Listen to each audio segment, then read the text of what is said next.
Hello students, आज हम homomorphism of group से रिलेटेड दो इंपॉर्टेंट रिजल्ट डिस्कस करेंगे। स्टूडेंट, ये रिजल्ट जो हैं आगे आने वाली जो हमारे थ्योरम्स होंगी उनमें काफ़ी यूज़फुल होंगे। तो स्टूडेंट, रिजल्ट्स तो वैसे काफ़ी छोटे हैं ये, लेकिन काफ़ी इंपॉर्टेंट हैं। तो सबसे पहले हम जो थ्योरम 1 है उसको डिस्कस कर लेते हैं, उसके बाद हम सेकेंड थ्योरम को भी प्रूव करेंगे। तो स्टूडेंट, सबसे पहले जो हमारी थ्योरम फर्स्ट है उसके अंदर आपको क्या दे रखा है, if F G1 to G2 and F is a homomorphism. आपको दो ग्रुप्स दे रखे हैं G1 और G2 और एफ आपको होमोमॉर्फिज्म गिवन है such that E1 is the identity of G1 and E2 is the identity of G2। यानी कि आपको दो ग्रुप्स हैं और दोनों की अलग अलग आइडेंटिटीज दे रखी हैं। तो आपको प्रूव क्या करना है कि जो फर्स्ट ग्रुप की आइडेंटिटी है, अगर आप उसमें एफ मैपिंग लेके चलते हैं तो आपको क्या रिजल्ट देती है, आइडेंटिटी ऑफ सेकंड ग्रुप। जो E2 है किसकी आइडेंटिटी है, G2 की आइडेंटिटी है।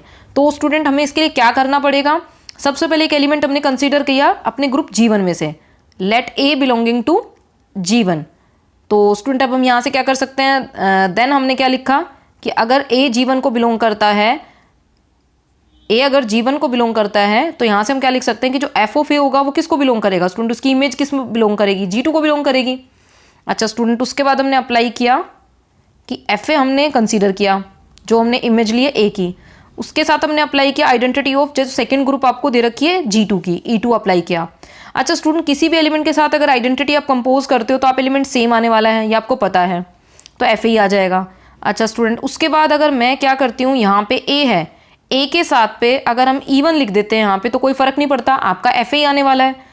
अच्छा स्टूडेंट, एक चीज़ हम यहाँ पे ध्यान देने की, एफ आपका होमोमॉर्फिज्म है और आपको पता है, अगर आप मेरी प्रीवियस वीडियोस चेक करेंगे तो मैंने होमोमॉर्फिज्म ऑफ ग्रुप्स की जो डेफिनेशन कराई थी उसमें क्या समझाया था आपको कि अगर दो एलिमेंट अगर कंपोज होते हैं, यानी कि अगर उनके बीच में कोई बाइनरी ऑपरेशन है, जैसे यहाँ पे ए इंटू में E1 लिखा है हमने, और एफ अगर उस पर हम अप्लाई करते हैं तो एफ क्या करता है, एलिमेंट्स के साथ सेपरेट हो जाता है।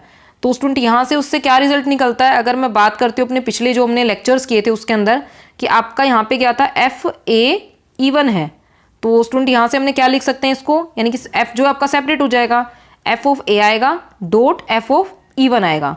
अच्छा स्टूडेंट, इसके बाद आप क्या करेंगे कि ये देखिएगा कि आपने लेफ्ट साइड में क्या लिया था, लेफ्ट साइड में था आपका एफ ऑफ ए, आप कहाँ से स्टार्ट किया था आपने, एफ ऑफ ए E2, और जो लास्ट आपका रिजल्ट निकला वो क्या निकला है कि एफ ऑफ ए और एफ ऑफ E1, ये आपका एफ क्योंकि सेपरेट हो गया, क्योंकि एफ आपका क्या था, होमोमॉर्फिज्म था।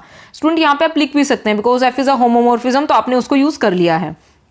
अच्छा स्टूडेंट, बट जो आपको G2 है वो आपका ग्रुप है, G1 G2 दोनों ही आपके ग्रुप्स हैं, तो but G2 is a group, तो ग्रुप में कैंसिलेशन ला होल्ड करते हैं। तो स्टूडेंट, यहाँ से क्या होगा, लेफ्ट कैंसिलेशन ला की बात करेंगे तो एफ ए और एफ ए यहाँ से कैंसिल, तो यहाँ से सिर्फ कितना बचने वाला है आपके पास, E2, यहाँ से क्या इंप्लाई हो जाता है student, E2 is equals to F of E1। अब स्टूडेंट, इसको हम नेक्स्ट शीट पे किस तरीके से लिख के दिखाएंगे, तो अगर हम यहाँ से बात कर लेते हैं तो यहाँ से आपका क्या बचा, इसका मतलब एफ ऑफ E1 जो कि आपको प्रूव करना था, फर्स्ट ग्रुप की आइडेंटिटी है, उसकी अगर मैं इमेज लेती हूँ, यानी कि एफ उस पर अप्लाई होता है, अगर एफ होमोमॉर्फिज्म है तो एफ ऑफ E1 की इमेज कितनी आती है, जो दूसरे ग्रुप की आइडेंटिटी है G2 ग्रुप की, E2 के इक्वल आती है। तो स्टूडेंट, एक रिजल्ट तो आपका इंपॉर्टेंट है, आपको हमेशा ध्यान रखता है कि अगर दो ग्रुप्स आपको दे रखे हैं और अगर उनके बीच में कोई होमोमॉर्फिज्म है तो फर्स्ट ग्रुप की आइडेंटिटी की जो इमेज होगी वो सेकंड ग्रुप की आइडेंटिटी के इक्वल आएगी। तो स्टूडेंट, जो हमारा दूसरा इंपॉर्टेंट रिजल्ट है उसको भी हम यहाँ पे प्रूव कर लेते हैं। तो स्टूडेंट, सबसे पहले जो इसकी स्टेटमेंट है वो हमें समझनी होगी। तो स्टूडेंट, यहाँ पे भी सबसे पहले आपको क्या दे रखा है, आपको एक मैपिंग एफ दे रखी है और वो मैपिंग जो है G1 से लेके G2 पे डिफाइन है और वो कैसी है, होमोमॉर्फिज्म है। If F G1 to G2 is a homomorphism, then अगर आप क्या करते हैं, एलिमेंट का इन्वर्स करते हैं और उस पर एफ मैपिंग लगाते हैं, तो स्टूडेंट वो किस तरीके से काम करती है, आपका क्या आ जाता है, एफ ए आ जाता है, मतलब इमेज आ जाती है और उसके बाद आपका क्या हो जाता है, इन्वर्स हो जाता है। तो स्टूडेंट, यहाँ पे आपको क्या करना है कि सबसे पहले आपने क्या किया, जो ए इन्वर्स लिया वो तो आपने क्या किया था, ए एलिमेंट कहाँ से है, आपका ग्रुप G1 में से है, उसका आपने इन्वर्स किया, फिर इमेज ली, और दूसरी साइड क्या है, पहले आपने इमेज ली फिर इन्वर्स किया, मतलब या तो आप इन्वर्स करके इमेज लें या फिर आप क्या करें, इमेज लेके इन्वर्स करें, तो आपका बिल्कुल सेम रिजल्ट आने वाला है। तो स्टूडेंट, ये चीज़ आपको यहाँ पे समझ में आनी चाहिए कि आपने एक एलिमेंट लिया, उसका इन्वर्स किया, यानी कि या तो इन्वर्स की इमेज ली जाए या फिर पहले आप इमेज ले लें किसी भी उस एलिमेंट की और फिर उसका इन्वर्स करें, तो वो दोनों सेम आने चाहिए। ये स्टूडेंट यहाँ पे आपको प्रूव करके दिखाना है। तो स्टूडेंट, अब हम क्या कर लेते हैं, अपनी थ्योरम का यहाँ पे प्रूव करते हैं, स्टार्ट करते हैं। तो यहाँ पे आपको दे रखा है लेट, सबसे पहले आपको कुछ ना कुछ जो है कोई ना कोई एलिमेंट जरूर लेना पड़ेगा, late a belonging to G1, आपने कोई एलिमेंट लिया। अब स्टूडेंट, G क्योंकि ग्रुप है तो ए अगर उसमें है, ग्रुप में है, तो ए का इन्वर्स भी G1 में बिलोंग करेगा। अच्छा स्टूडेंट, अब हमें आइडेंटिटीज़ की बात करनी होगी कि अगर कोई ग्रुप है तो उसकी आइडेंटिटी की हम बात कर ले आते हैं। यहाँ पे ना आइडेंटिटी की भी बात कर लेते हैं, क्योंकि ग्रुप है तो उसकी कोई ना कोई आइडेंटिटी भी एग्जिस्ट करेगी। तो if E is identity of G1, हमने फर्स्ट ग्रुप की आइडेंटिटी जो ले ली है वो ई से डिनोट करी है। अच्छा स्टूडेंट, अभी जो हमने अभी थोड़ी देर पहले जो हमने प्रीवियस रिजल्ट अपना प्रूव किया था इसी लेक्चर के अंदर कि अगर आपकी आइडेंटिटी ग्रुप की आइडेंटिटी है, फर्स्ट ग्रुप की अगर कोई आइडेंटिटी और एफ आपका होमोमॉर्फिज्म है, तो आप एक ये रिजल्ट लिख सकते हैं, जो उसकी इमेज आएगी यानी कि जो एफ ई आएगी, जो भी उसकी इमेज आएगी वो आइडेंटिटी किसकी होगी, सेकेंड ग्रुप की। इज आइडेंटिटी वो आपके सेकेंड ग्रुप की आइडेंटिटी बनने वाली है। तो स्टूडेंट यहाँ पे आप क्या करके दिखाएंगे, एफ ई को आप क्या लिख के दिखाएंगे, F E is identity of G2, second group की आइडेंटिटी जो है फर्स्ट ग्रुप की आइडेंटिटी की इमेज है। तो अब स्टूडेंट हम इसका आगे अब यूज़ कर लेते हैं। फर्स्ट थ्योरम तो हमने इसमें यूज़ कर ली है।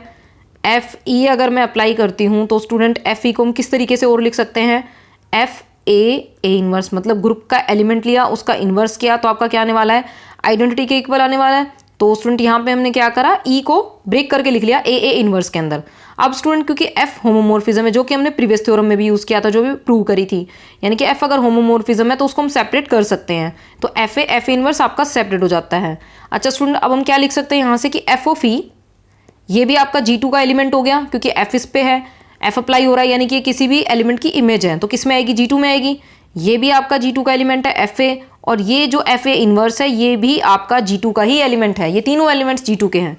और स्टूडेंट आपने देखा एक एलिमेंट है उसके साथ मैंने अगर दूसरा एलिमेंट कंपोज किया और तो आपको आइडेंटिटी मिल रही है ग्रुप की, यानी कि ये भी ग्रुप G2 का एलिमेंट, ये भी ग्रुप G2 का एलिमेंट और ये भी ग्रुप के G2 की जो ग्रुप की आइडेंटिटी है, यानी कि दो एलिमेंट कंपोज कर रहे हो आप और आपको ग्रुप की आइडेंटिटी मिल रही है। तो इसका मतलब आप ये लिख सकते हैं ये जो एलिमेंट है इस एलिमेंट का क्या है स्टूडेंट, इनवर्स है।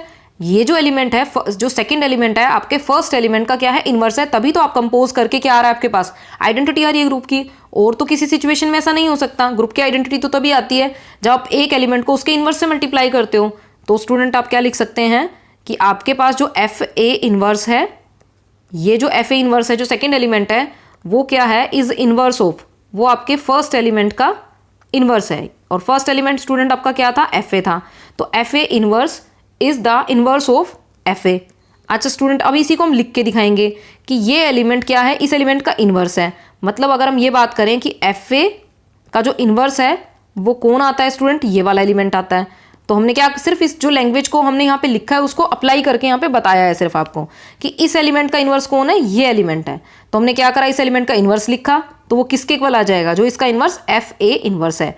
इसका मतलब स्टूडेंट इसको आप किस तरीके से लिख सकते हैं कि F A inverse is equals to F A whole inverse. मतलब अगर आप क्या करते हैं किसी एलिमेंट के इनवर्स की इमेज लेते हैं, या फिर पहले क्या करते हैं स्टूडेंट आप एलिमेंट की इमेज लेते हैं फिर उसका इनवर्स करते हैं, या तो इनवर्स करके इमेज लो या इमेज लेके फिर इनवर्स करो, तो आपका क्या आना चाहिए, सेम आना चाहिए। तो स्टूडेंट इसमें हमने होमोमॉर्फिज्म को यूज़ किया और आइडेंटिटी एलिमेंट लिया था कि, और हमने क्या बताया था कि जो अगर आपके पास आइडेंटिटी एलिमेंट है फर्स्ट ग्रुप का, अगर उसकी इमेज लेते हैं तो आपके सेकंड ग्रुप की आइडेंटिटी एलिमेंट आ जाती है, जो हमने प्रीवियस थ्योरम में प्रूव करा था। तो वो भी हमने यहाँ पे यूज़ किया और यहाँ पे हमने इनवर्स की प्रॉपर्टी यूज़ की, जिससे आपकी रिजल्ट प्रूव हो जाता है। तो स्टूडेंट ये जो दोनों ही रिजल्ट है दोनों ही काफ़ी इंपॉर्टेंट है हमारे, जो क्योंकि आने वाली जो हमारी बड़ी थ्योरम्स होंगी उनके अंदर ये काफ़ी यूज़ होंगे। तो स्टूडेंट आने वाली वीडियोज़ में हम होमोमॉर्फिज्म ऑफ ग्रुप से रिलेटेड काफ़ी इंपॉर्टेंट रिजल्ट डिस्कस करेंगे। थैंक्स।